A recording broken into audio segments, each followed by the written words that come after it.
नमस्कार, आप देख रहे हैं 10 का एजेंडा। मैं हूं आपके साथ उन्नति भटनागर। बुलेटिन की शुरुआत करते हैं लखनऊ से महत्वपूर्ण खबर के साथ।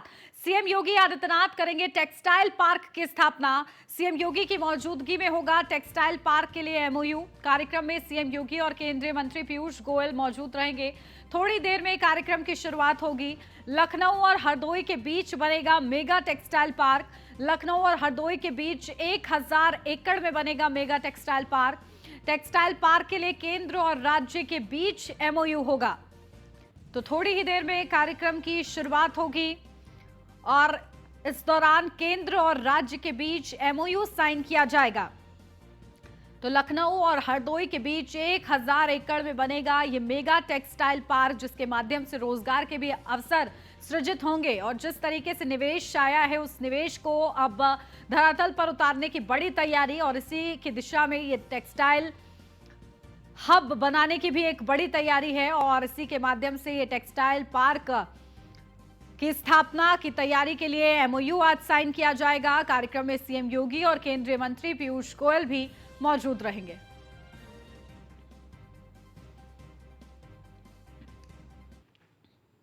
देहरादून से इस वक्त की बड़ी खबर। सीएम धामी की अध्यक्षता में कैबिनेट बैठक आज। कैबिनेट बैठक में कई अहम प्रस्तावों पर कैबिनेट की मोहर लगेगी। प्राथमिक परिवारों को 50% अनुदान से जुड़ा यह प्रस्ताव, जहां नर्सिंग अधिकारी पदों की नियमावली में संशोधन का प्रस्ताव। आज शाम 4 बजे सचिवालय में बैठक होगी। तो कैबिनेट की यह बैठक सीएम धामी की अध्यक्षता में आज, और इस दौरान कई अहम प्रस्तावों पर मोहर लगने की संभावना, जहां प्राथमिक परिवारों को 50% अनुदान से जुड़ा प्रस्ताव, नर्सिंग अधिकारी पदों की नियमावली में संशोधन का प्रस्ताव। और इसी के चलते शाम 4 बजे का वक्त मुकर्रर किया गया है। सचिवालय में बैठक आयोजित की गई है, जिस दौरान कैबिनेट बैठक की अध्यक्षता खुद सीएम धामी करेंगे और विचार विमर्श किया जाएगा, मंथन किया जाएगा इन प्रस्तावों को लेकर, और उसके बाद इन प्रस्तावों पर मोहर लगने की भी आज संभावना है। तो प्राथमिक परिवारों को 50% अनुदान से जुड़ा प्रस्ताव पर चर्चा होगी आज इस बैठक में। साथ ही साथ नर्सिंग अधिकारी पदों की नियमावली में संशोधन के प्रस्ताव पर भी चर्चा की जाएगी। तो आज शाम 4 बजे सचिवालय में बैठक निर्धारित की गई है। तो इस बैठक की अध्यक्षता सीएम धामी की तरफ से की जाएगी और इस दौरान विचार विमर्श किया जाएगा कि किस तरीके से प्रस्तावों से फायदा होने वाला है, और उसको लेकर बारीकी से मंथन करने के बाद प्रस्तावों पर मोहर लगेगी। तो जो पूरी रूपरेखा है प्रस्ताव से जुड़ी हुई, वो भी देखेंगे आज सीएम धामी, और देखने के बाद उस पर उन प्रस्तावों पर मोहर लगाई जाएगी। और इसी के लिए शाम 4 बजे का वक्त निर्धारित किया गया है सचिवालय में बैठक के लिए। अपडेट ले लेते हैं, हमारे विशेष संवाददाता सुदीप जैन हमारे साथ जुड़ गए हैं। सुदीप, क्या कुछ जानकारी? देखिए, कैबिनेट की बैठक, कई अहम प्रस्तावों पर चर्चा होगी, मोहर लगने की भी संभावना, क्या कुछ अपडेट? देखिए, ये वाली जो कैबिनेट बैठक है, इसमें राज्य सरकार 2-3 बड़े एजेंडे अपने लेकर आ रही है। जो राज्य सरकार का विजन और आगामी समय में राज्य सरकार कैसे काम करेगी, इस पर राज्य सरकार का सीधे और पर कार्यप्रणाली निर्भर करेगी। इसमें जो सबसे महत्वपूर्ण प्रस्ताव है वो निवेश व अवस्थापना जो आयोग राज्य सरकार बनाने जा रही है।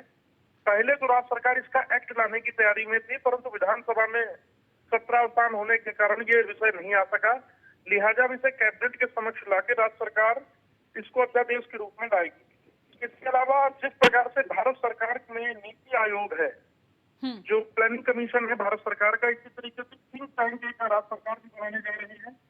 इन दोनों विषयों का प्रपोजल जो राज्य का नियोजन विभाग है, इसने शासन को भेज दिया है, गोपन विभाग को, और कैबिनेट में एजेंडा पेश होगा। तो ये दोनों बड़े लॉन्ग टर्म जो राज्य सरकार की नीतियां हैं, जो राज्य सरकार का एजेंडा मिशन 2025 और आगामी 10 साल का जो एजेंडा है, इससे तय होगा। इसके अलावा नर्सिंग नियमावली, शहरी विकास के मुद्दे हैं, और मुफ्त शक्कर चीनी देने का जो राज्य सरकार का विषय है कि इसे मुफ्त दिया जाए या सब्सिडी पर दिया जाए, इस पर भी कैबिनेट निर्णय लेगी। तो आज शाम 4 बजे से मुख्यमंत्री पुष्कर सिंह धामी की अध्यक्षता में राज्य सरकार के सभी कैबिनेट मंत्री बैठेंगे और कैबिनेट बैठक में महत्वपूर्ण निर्णय लेंगे। बिल्कुल, देखिए, इस कैबिनेट बैठक के बाद क्या कुछ महत्वपूर्ण फैसले इन प्रस्तावों से जुड़े हुए लाए जाते हैं, क्योंकि लगातार धामी सरकार जो है बड़े प्रस्तावों पर चर्चा के माध्यम से उन्हें उन पर मोहर लग रही है, और ऐसे में इंतजार रहेगा कि आज इस बैठक में क्या कुछ खास रहता है। बहुत शुक्रिया सुदीप आपका तमाम जानकारी के लिए। 20 अप्रैल को शपथ लेंगे विधान परिषद के 6 मनोनीत एमएलसी, जहां विधान परिषद के सभापति कुंवर मानवेंद्र सिंह दिलाएंगे शपथ। शाम 4 बजे होगा शपथ कार्यक्रम। सीएम योगी भी रह सकते हैं कार्यक्रम में मौजूद। तो 20 अप्रैल को शपथ लेंगे विधान परिषद के 6 मनोनीत एमएलसी। विधान परिषद के सभापति कुंवर मानवेंद्र सिंह शपथ दिलाएंगे और शाम 4 बजे का ये कार्यक्रम रखा जाएगा शपथ ग्रहण का। और इस मौके पर सीएम योगी आदित्यनाथ भी मौजूद रह सकते हैं।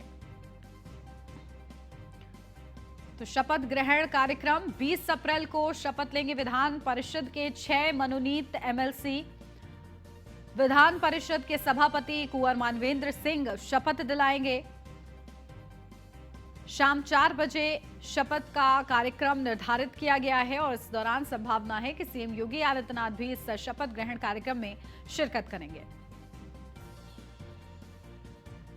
तो 20 अप्रैल को शपथ लेंगे विधान परिषद के 6 मनोनीत एमएलसी। इसको लेकर तैयारियां तेज हैं। विधान परिषद के सभापति कुंवर मानवेंद्र सिंह शपथ दिलाएंगे। शाम 4 बजे ये पूरा कार्यक्रम रखा जाएगा। इसको लेकर तैयारियां तेज हो रही हैं और इस दौरान सीएम योगी आदित्यनाथ भी मौजूद रह सकते हैं, इसकी भी संभावना बनी हुई है।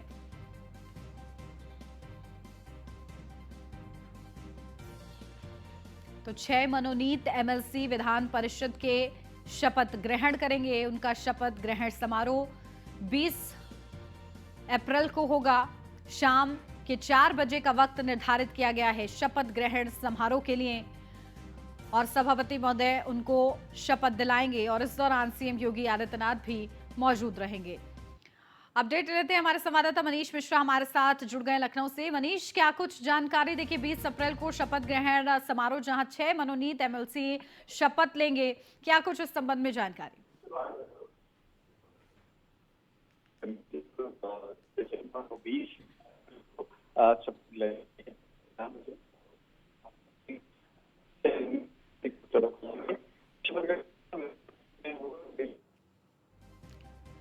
चलिए ठीक है, शायद मनीष की आवाज़ दुरुस्त कराते हैं, ठीक तरीके से नहीं आ रही है, लेकिन ये बड़ी अपडेट आपको बता दें जहां शाम 4 बजे ये पूरा शपथ ग्रहण का कार्यक्रम होगा, जिस दौरान 6 मनोनीत एमएलसी शपथ ग्रहण करेंगे। प्रयागराज से अब खबर, मर्डर में इस्तेमाल हुई जिगना पिस्टल की गुत्थी अब सुलझी है। हैरी चड्ढा गैंग ने यूपी में पहुंचाए थे हाईटेक हथियार। पंजाब का बड़ा गैंगस्टर है हैरी चड्ढा। आईएसआई से जुड़े हैं हैरी चड्ढा के तार। ड्रोन से आने वाले हथियारों की सप्लाई करता था गुरजंट सिंह। हैरी चड्ढा का भाई है गुरजंट सिंह। 2022 में हैरी को पुलिस ने गिरफ्तार किया था। पुलिस इस पूरे मामले की जांच कर रही है। तो देखिए हथियार किस तरीके से उपलब्ध कराए गए और कैसे ये साजिश पूरी रची गई, उसको लेकर एक एक का तरीके से खुलासा हो रहा है। जहां आईएसआई से जुड़े हैं हैरी चड्ढा के तार, जहां ड्रोन से आने वाले हथियारों की सप्लाई करता था गुरजंट सिंह। हैरी चड्ढा का भाई है गुरजंट सिंह और 2022 में हैरी को पुलिस ने गिरफ्तार किया था। अब पुलिस इस पूरे मामले की भी जांच कर रही है। अपडेट ले लेते हैं, हमारे संवाददाता नीलेश चौहान हमारे साथ जुड़ गए हैं। नीलेश, देखिए कहीं ना कहीं किस तरीके से वेपन्स उपलब्ध कराए गए हैं, इसको लेकर जो कनेक्शन सामने आ रहे थे पंजाब से भी, वो भी निकलकर सामने आ रहे हैं। साथ ही साथ हैरी चड्ढा गैंग का भी नाम सामने आ रहा है। रात करीब 10:30 बजे अतीक और अशरफ को मौत के घाट उतारा गया था। उसके बाद से लगातार एक के बाद एक कई कड़ियां जुड़ती हुई नजर आ रही। जिस तरीके से पंजाब के हैरी चड्ढा गैंग का नाम अब सामने आया है, हैरी चड्ढा गैंग की बात करें तो पंजाब में ये मजबूत गैंग माफियाओं में गिना जाता है। ऐसे में जो है अतीक और अशरफ की मौत में इस गैंग का नाम सामने आया है, क्योंकि जिस तरीके से हाईटेक पिस्टलों का इस्तेमाल, चाहे वो जिगाना पिस्टलें हो या फिर विदेशी पिस्टलों का इस्तेमाल हो, उन तमाम पिस्टलों की सप्लाई की जिम्मेदारी हैरी चड्ढा गैंग के पास थी। जिस तरीके से हरविंदर रिंदा की मौत के बाद आईएसआई सुप्रीत सिंह और हैरी चड्ढा के स्थान पर आईएसआई तैयार कर रही है। यूपी पुलिस की सूचना के बाद पंजाब पुलिस अलर्ट पर हुई है। तुर्की की जिगाना पिस्टल की गुत्थी सुलझाने में यूपी पुलिस पूरी तरीके जुट गई है। हैरी चड्ढा गैंग के करीबी गुरजंट सिंह का गांव, जिस तरीके से बताया जा रहा है कि भारत पाकिस्तान के बॉर्डर पर है और ड्रोन से जो हथियार पाकिस्तान से हिंदुस्तान में गिराए जाते हैं उन हथियारों को जो है सप्लाई करने का काम गुरजंट सिंह करता है। हैरी की अगर बात की जाए तो 2022 में पुलिस ने गिरफ्तार किया था। उस समय हैरी के पास से 2 जिगाना मेड पिस्टलें बरामद हुई थी। उसके अलावा पंजाब पुलिस ने गिरफ्तारी की थी। अब हैरी के अवैध हथियारों का कारोबार और हीरोइन का कारोबार जेल से ही चल रहा है और उसकी पूरी जिम्मेदारी गुरजंट सिंह के पास है। कहीं ना कहीं इसी गैंग के द्वारा जो विदेशी में पिस्टलें थी, चाहे वो जिगाना पिस्टल हो और दूसरी पिस्टलें हो, उन तमाम पिस्टलों को उत्तर प्रदेश में पहुंचाने का काम हैरी चड्ढा गैंग कर रहा है। बिल्कुल, लेकिन नीलेश, बड़ी बात यह है कि 2022 में ही गैरी चड्ढा को गिरफ्तार कर लिया गया था। बावजूद इसके किस तरीके से ये साजिश रची जा रही है और अभी भी हथियारों की जो सप्लाई है वो जारी है, तो ऐसे में किस तरीके से कार्रवाई करने की तैयारी है? देखिए, बिल्कुल पंजाब की अगर हम गैंगों की बात करें तो लॉरेंस बिश्नोई गैंग इस समय टॉप पर चल रहा है। उसके बाद अगर हम बात करें हैरी चड्ढा गैंग की, तो ये भी लगातार जो है उत्तर प्रदेश और देश के अलग अलग हिस्सों में हथियारों की सप्लाई हो, हीरोइन की सप्लाई हो, उसमें बढ़ चढ़कर जो है काम कर रहा है। जिस तरीके से अतीक और अशरफ की हत्या में इस्तेमाल की गई जिगाना और गिरसान पिस्टलें बरामद हुई हैं। जिगाना पिस्टल की और गिरसान पिस्टल की कीमत की अगर हम बात करें तो उत्तर प्रदेश और देश के अंदर 7 से 8 लाख बताई जा रही है। जो छोटे माफियाओं के पास कहां से आ रही है, ये बहुत ही सोचने वाली और जांच का विषय है कि जिस तरीके से जिगाना और गिरसान पिस्टलों की अगर हम बात करें तो जिगाना में 15 राउंड भरे जाते हैं मैगजीन के अंदर, वहीं गिरसान पिस्टल की अगर बात करें तो 17 राउंड भरे जाते हैं। दोनों ही पिस्टलें लंबी दूरी तक मार कर सकती हैं। सटीक निशाना इन पिस्टलों के माध्यम से लगाया जाता है। उत्तर प्रदेश और देश के अंदर ये दोनों ही पिस्टलें पूरी तरीके से प्रतिबंधित है, जिनको कहीं ना कहीं पाकिस्तान व नेपाल से तस्करी करके जो है उत्तर प्रदेश और देश के अलग अलग हिस्सों में पहुंचाया जाता है।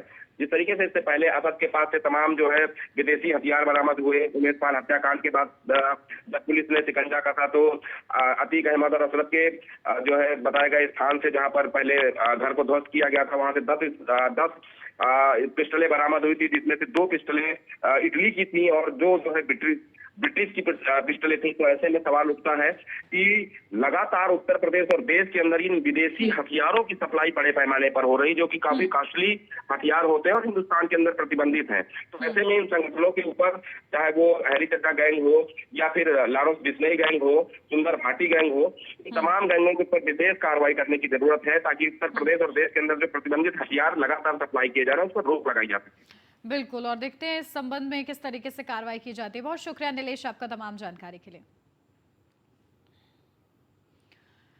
प्रयागराज से अब खबर, अतीक और अशरफ की मौत के बाद भी जांच जारी है। ईडी जारी रखेगी मनी लॉन्ड्रिंग, काले धन, अवैध वसूली की जांच। अतीक के गुर्गों की बनाई जा रही है लिस्ट, जहां अब तक ईडी के हाथ 100 सेल डीड किसानों से डरा धमकाकर सस्ते में खरीदी गई जमीनें हैं। जल्द ही सेल डीड वाले किसानों के बयान दर्ज करेगी ईडी। तो देखिए, ईडी की कार्रवाई अभी भी जारी है। अतीक अशरफ की हत्या के बाद भी लगातार ईडी जांच कर रही है। मनी लॉन्ड्रिंग मामले में अतीक के गुर्गों की लिस्ट बनाई जा रही है और इसके माध्यम से ये खंगालने का प्रयास है कि किस तरीके से डरा धमकाकर जिन किसानों की जमीनों पर कब्जा किया गया है, उनको अपने नाम कराया गया है, उसको लेकर अब ईडी अपनी जांच जारी रखेगी और इसी के लिए लगातार ईडी की तरफ से कार्रवाई जारी है, जहां लिस्ट भी बनाई जा रही है जो कि अतीक के गुर्गे हैं, जो कि शामिल हैं, अतीक के करतूत में उनके साथ शामिल रहे, उनकी भी तलाश तेज है।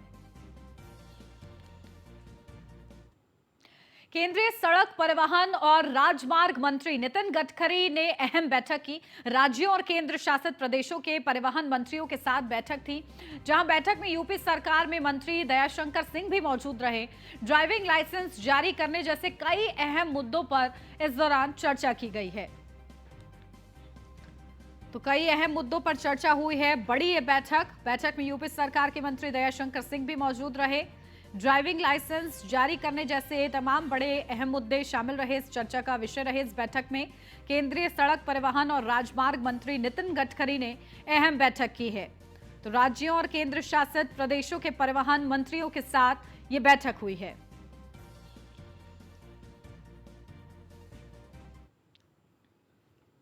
वाराणसी से अब खबर, 3 दिवसीय G20 समिट का दूसरा दिन आज है। 3 दिवसीय आयोजन में 20 देशों के प्रतिनिधि जुटेंगे, जहां विकसित और विकासशील देशों से परिप्रेक्ष्य शीर्षक पर सत्र होगा। विदेशी अतिथियों के लिए होगा काशी भ्रमण का कार्यक्रम। 17 से 19 अप्रैल तक होगी G20 की बैठकें। विश्व प्रसिद्ध गंगा आरती में भाग लेंगे प्रतिनिधि। एक पृथ्वी, एक परिवार, एक भविष्य की नींव रखेगा G20 सम्मेलन। तो 17 तारीख से शुरुआत हो चुकी है, आज दूसरा दिन है G20 शिखर सम्मेलन का और इस सम्मेलन के जरिए बड़ी कोशिश है कि किस तरीके से जनता के लिए आने वाले समय में उपयोगी कृषि को लेकर भी आधुनिकता कैसे अपनाई जा सके, उसको लेकर भी चर्चा हो रही है। तमाम विशेषज्ञ सत्रों में मौजूद हैं। तो आज के ये कार्यक्रम है, सारनाथ में संग्रहालय और लाइट एंड साउंड शो भी देखेंगे विदेशी मेहमान। बुद्धा थीम पार्क में सांस्कृतिक कार्यक्रम का भी आनंद लेंगे और विकसित और विकासशील देशों से परिप्रेक्ष्य शीर्षक पर एक सत्र भी होगा। सभी विदेशी मेहमान शाम को सारनाथ भी जाएंगे, तो सारनाथ में संग्रहालय और लाइट एंड साउंड शो भी देखेंगे। तो G20 बैठक के लिए सीएम योगी की सरकार ने सुरक्षा के कड़े इंतजाम किए हैं। पूरे वाराणसी को सजाया गया है। मेहमान नवाजी में कोई भी कोर कसर नहीं छोड़ी गई है। जिला प्रशासन की ओर से सभी प्रमुख चौराहों को सजाया गया है। शहर के एक चौराहे पर वसुदेव कुटुंबकम लिखकर मेहमानों का स्वागत किया गया है। G20 इंडियन प्रेसिडेंसी की थीम एक पृथ्वी, एक परिवार और एक भविष्य है। तो G20 बैठक के लिए योगी सरकार ने सुरक्षा के भी कड़े इंतजाम किए हुए हैं।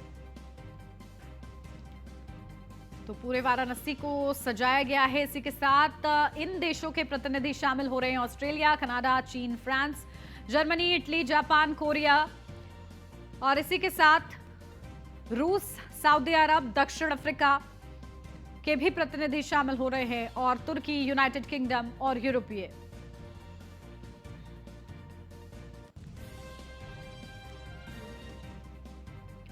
श्री कृष्ण जन्मभूमि शाही ईदगाह मामले में सभी केसों को ट्रांसफर करने की याचिका पर सुनवाई। 13 केस को एक करके हाईकोर्ट ट्रांसफर करने पर सुनवाई आज इलाहाबाद हाईकोर्ट में इस पूरे मामले की सुनवाई होगी। जहां 13 केस हैं उनको एक करके ट्रांसफर करने की याचिका पर सुनवाई आज इलाहाबाद हाईकोर्ट में होगी। इस पूरे मामले की सुनवाई। महत्वपूर्ण ये अपडेट मथुरा से, जहां 13 केस को एक करके हाईकोर्ट ट्रांसफर करने पर सुनवाई होगी। तो इलाहाबाद हाईकोर्ट में होगी पूरे मामले की सुनवाई। तो श्री कृष्ण जन्मभूमि शाही ईदगाह मामला, इस मामले पर सभी केसों को ट्रांसफर करने की याचिका पर सुनवाई होगी। इस दौरान जो 13 केस हैं उनको एक करके हाईकोर्ट ट्रांसफर करने पर सुनवाई होगी।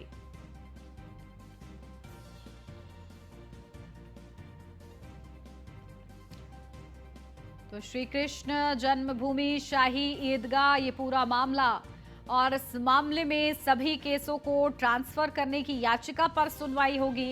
ये महत्वपूर्ण अपडेट आपको बता दें, 13 केस और उनको एक करके हाईकोर्ट ट्रांसफर करने पर सुनवाई होगी। इलाहाबाद हाईकोर्ट में पूरे मामले की सुनवाई होगी ताकि जो पूरा मामला है वो एक साथ उस पर अलग अलग पहलू पर ध्यान दिया जा सके, क्योंकि 13 केस है और ऐसे में उस पर अलग अलग सुनवाई से बेहतर है कि उस सभी केसों को एक करके उस पर सुनवाई की जाए। और इसी को लेकर आज सुनवाई है महत्वपूर्ण, जहां 13 केस और उन्हें एक करके हाईकोर्ट ट्रांसफर करने पर सुनवाई। बिजनौर से अब खबर, इलाज के दौरान युवक ने दम तोड़ दिया। मारपीट में घायल शगीर अहमद ने दम तोड़ा है। दीवार खड़ी करने को लेकर दो पक्षों के बीच विवाद हुआ। 3 दिन पहले दो पक्षों में जमकर मारपीट भी हुई। बिजनौर कोतवाली के मंडावली सैदू गांव की पूरी घटना बताई जा रही है। तो बिजनौर से ये खबर है, जहां दीवार खड़ी करने को लेकर विवाद हुआ दो पक्षों के बीच और इस दौरान जमकर मारपीट भी हुई। 3 दिन पहले इलाज के दौरान युवक ने दम तोड़ दिया है। गंभीर रूप से चोटें आई थी। मारपीट में घायल शगीर अहमद ने दम तोड़ दिया है, जिसके बाद मातम पसरा हुआ है पूरे घर में और बताया जा रहा है कि दीवार खड़ी करने को लेकर विवाद था। अपडेट ले लेते हैं, हमारे संवाददाता फैजल हमारे साथ जुड़ गए हैं बिजनौर से। फैजल, क्या कुछ जानकारी? देखिए किस तरीके से एक मामूली सा विवाद था दीवार खड़ी करने को लेकर, इस विवाद में मारपीट हुई और एक युवक ने दम तोड़ दिया है। बिल्कुल, मैं आपको बताती हूँ, ये 3 दिन पहले का मामला है, जहाँ दीवार को लेकर कोतवाली बिहार हमारे कोतवाली शेरावली का मामला है, जहाँ दीवार को लेकर इतना तगड़ा विवाद हुआ कि मारपीट इतनी हो गई जिसमें एक व्यक्ति की मौत हो गई। अगर बात करें, अब पुलिस कार्रवाई करने की तैयारी कर रही है। लगभग पुलिस ने मुकदमा लिख लिया है और जांच कर रही है, तत्काल प्रभाव जेल भेजी। बिल्कुल, और देखिए किस तरीके से इस पूरे मामले में कार्रवाई होती है देखना होगा। बहुत शुक्रिया फैजल आपका तमाम जानकारी के लिए।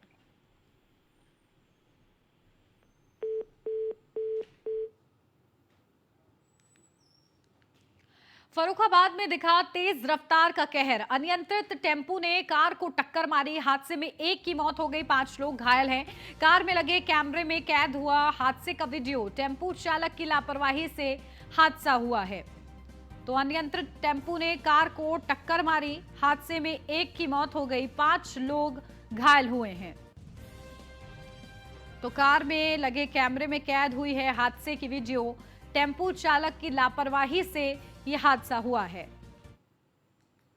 तो देखिए किस तरीके से टेम्पू चालक की लापरवाही, जहां ये सामने से आता है और अनियंत्रित होकर कार पर पलट जाता है। 5 लोग घायल हुए इस हादसे में, एक की मौत हुई है। तो बड़ी लापरवाही टेम्पू चालक की उजागर हुई है, क्योंकि कार में कैमरा लगा था और उसी के माध्यम से ये तस्वीर निकलकर सामने आई कि टेम्पू चालक की गलती है, लापरवाही है, जहां टेम्पू अनियंत्रित हुई और कार पर इस तरीके से सामने से पलट गई।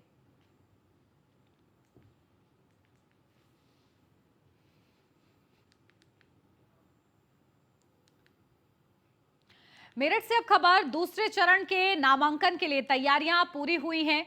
मेरठ में दूसरे चरण में होनी है नगर निकाय चुनाव की वोटिंग। सपा, कांग्रेस और आम आदमी पार्टी ने मेयर प्रत्याशियों के नाम का ऐलान किया है। बीजेपी, आरएलडी और बसपा जल्द कर सकती है मेयर प्रत्याशियों की घोषणा। नामांकन को लेकर प्रशासनिक अधिकारियों की तैयारी पूरी है। 24 अप्रैल तक मेरठ में नामांकन होना है। तो दूसरे चरण की भी तैयारियां जो है तेज हैं। निकाय चुनाव को लेकर बीजेपी, आरएलडी और बसपा जल्द कर सकती है मेयर प्रत्याशियों की घोषणा। नामांकन को लेकर प्रशासनिक अधिकारियों की तैयारी जो है पूरी हो गई है। 24 अप्रैल तक मेरठ में नामांकन होना है। तो दूसरे चरण के नामांकन के लिए तैयारियां पूरी हुई हैं। दूसरे चरण का मतदान 11 मई को होना है। मेरठ में दूसरे चरण में नगर निकाय चुनाव की वोटिंग होनी है और ऐसे में प्रशासनिक अमला तैयारियों में जुटा हुआ है। सपा, कांग्रेस और आम आदमी पार्टी ने मेयर प्रत्याशियों के नाम का ऐलान कर दिया है, लेकिन बीजेपी, आरएलडी और बसपा जल्द ही मेयर प्रत्याशियों की घोषणा कर सकते हैं। और इसी के साथ नामांकन को लेकर प्रशासनिक अधिकारियों की तैयारियां पूरी हैं। 24 अप्रैल तक मेरठ में नामांकन होना है।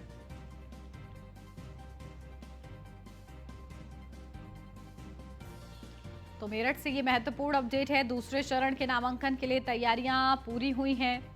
मेरठ में दूसरे चरण में नगर निकाय चुनाव की वोटिंग होनी है और इसके लिए प्रशासनिक अमला तैयारियों में जुटा हुआ है। सपा की तरफ से, कांग्रेस की तरफ से और आम आदमी पार्टी की तरफ से मेयर प्रत्याशियों के नाम का ऐलान कर दिया गया है, लेकिन अभी बीजेपी, आरएलडी और बसपा की लिस्ट सामने नहीं आए हैं मेयर प्रत्याशियों के लिए, जिसमें संभावना जताई जा रही है कि जल्द ही ये पार्टियां भी घोषित कर देंगी मेयर प्रत्याशियों के नाम। नामांकन को लेकर प्रशासनिक अधिकारियों ने तैयारियां पूरी की हैं। 24 अप्रैल तक मेरठ में नामांकन होना है।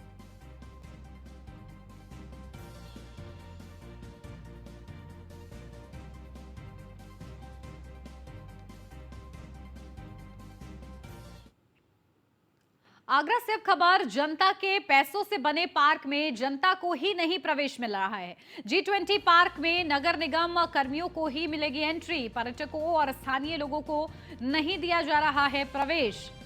तो आगरा से ये खबर, जहां पर्यटक और स्थानीय लोगों को पार्क में एंट्री नहीं मिल रही है।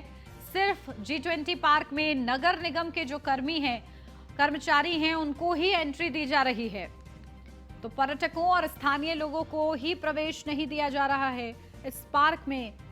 ये खबर आगरा से सामने आई है, जहां कर्मचारियों की जिद के चलते स्थानीय निराश हुए हैं।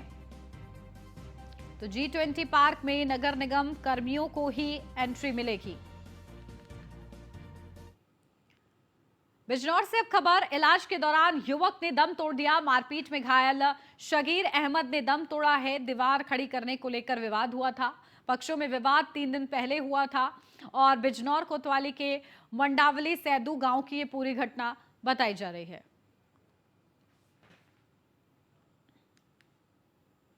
और इसी के साथ इस बुलेटिन में बस इतना ही। खबरों का सिलसिला आगे भी जारी है। आप बने रहिए न्यूज़ 1।